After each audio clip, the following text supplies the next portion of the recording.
Oke, baik, kita lanjut ke pembahasan ini ya, macam-macam barisan bilangan. Nah, kemarin Ibu juga sudah menjelaskan ke kalian macam-macam barisan atau pola bilangan itu ada banyak macamnya. Yang pertama ada pola bilangan persegi, ya kan? Kemudian ada persegi panjang, terus ada lagi yang namanya pola bilangan segitiga, pola bilangan asli, pola bilangan kuadrat, dan seterusnya. Nah, kali ini Ibu akan menjelaskan sedikit saja materi yang kemarin. Sifatnya di sini hanya menguatkan kembali seperti itu agar kamu teringat atau bahkan mungkin lebih paham ya. Oke, langsung saja. Di sini contoh yang pertama ada barisan bilangan asli. Ya, bilangan asli. Dulu waktu kelas 1 Ibu sudah pernah menjelaskan bilangan asli itu kan dimulai dari angka 1, ya kan? Terus kemudian angka 2, 3, 4, 5, 6 dan seterusnya. Nah, ya sudah, barisan bilangan asli itu dimulai dari angka 1, 2, 3, 4, 6 dan seterusnya. Nah, kalau disimbolkan dengan noktah atau titik, maka dia akan disimbolkan seperti ini. Karena dia 1, maka disimbolkan dengan noktah atau titiknya jumlahnya 1. Kalau 2, berarti disimbolkan dengan jumlah atau titiknya 2. Kalau 3, titiknya ada 3, 4, titiknya 4, 5, titiknya 5, dan seterusnya. Jadi kalau ditulis, pola bilangan asli itu ada 1, 2, 3, 4, 5, 6, dan seterusnya. Nah, barisan bilangan ganjil, kali ini kita lanjut ke bilangan ganjil. Bilangan ganjil sendiri itu kan pasti punya anggota-anggotanya atau barisan angka-angkanya. Nah, di sini kita tahu bilangan ganjil itu kan dimulai dari angka 1, ya kan, dilanjutkan kemudian angka 3, 5, 7, 9, 11, 13 dan lain-lain. Nah, di sini kalau dituliskan jadi 1, 3, 5, 7, 9, 11 dan seterusnya. Nah, kamu lihat di sini. Di sini kan dia 1 ya, pola barisan yang pertama itu dia 1, maka disimbolkan dengan titiknya 1. Terus 3. 3 itu berarti titiknya ada 3. Nah, cara penulisan titiknya itu boleh dibuat seperti ini ya, atau mau buat kamu mendatar seperti ini pun boleh. Ya, jadi intinya itu yang penting jumlahnya, jumlah titik atau noktanya itu sesuai dengan barisan bilangannya seperti itu. Nah, kalau di sini ini karena dia dibuat berbeda, makanya dibuat satu seperti ini titik, kemudian ditambah 1 titik ke atas dan ditambah 1 titik ke samping seperti itu. Jadi total ada 3. Nah, kalau ini yang barisan ke-3 kan jumlahnya 5 nih titiknya. Berarti kamu buat aja 3 titik ke samping dan 2 titik ke atas. Itu boleh. Kemudian kalau 7 berarti ya udah 4 titik ke samping dan 3 titik ke atas.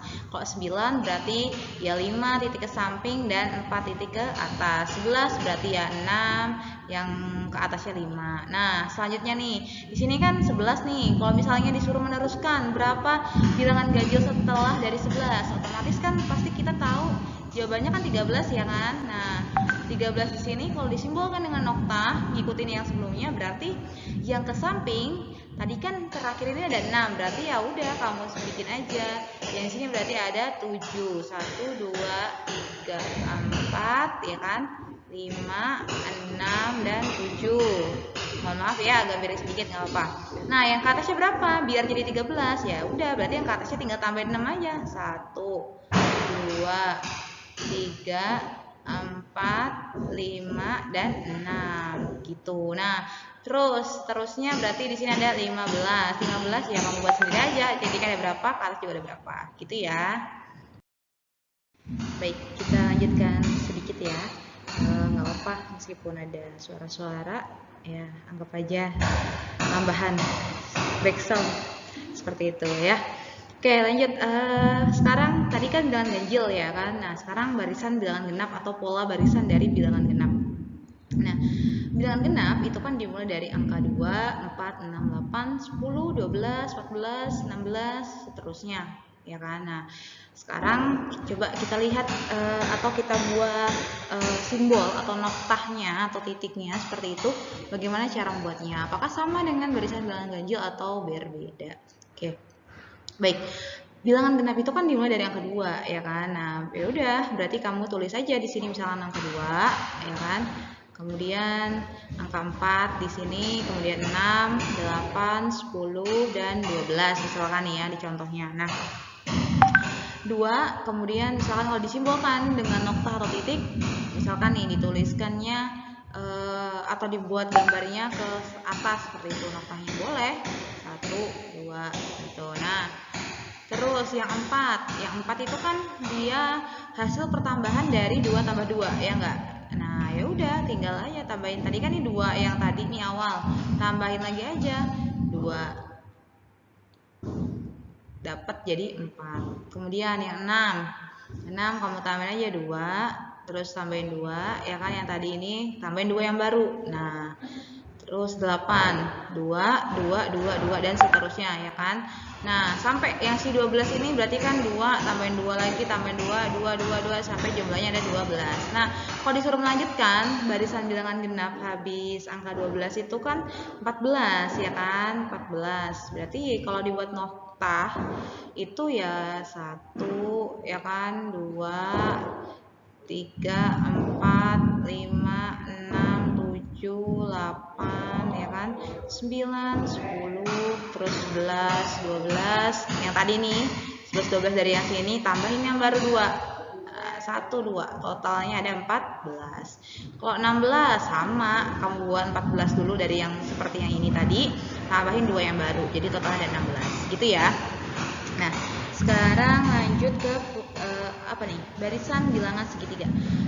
Segitiga, dari namanya aja bilangan segitiga, otomatis nanti bentuk noktahnya atau gambar dari barisan ini itu disebutkan dengan gambar segitiga. Nah, barisan bilangan segitiga ini akan disusun dari angka-angka yang akan menghasilkan nanti bentuk gambarnya harus segitiga, ya kan? Nah, contohnya 1, kita mulai dari dasarnya 1, ya kan? Kalau misalnya tiba-tiba 2, nih, misalnya Bu, barisan bilangan segitiga 2 misalkan, bisa nggak? Apakah dia ini bentuknya segitiga? Bukan kan? Nah, makanya karena bukan, jadi misalkan kita mulai dulu ininya dari 1, ya.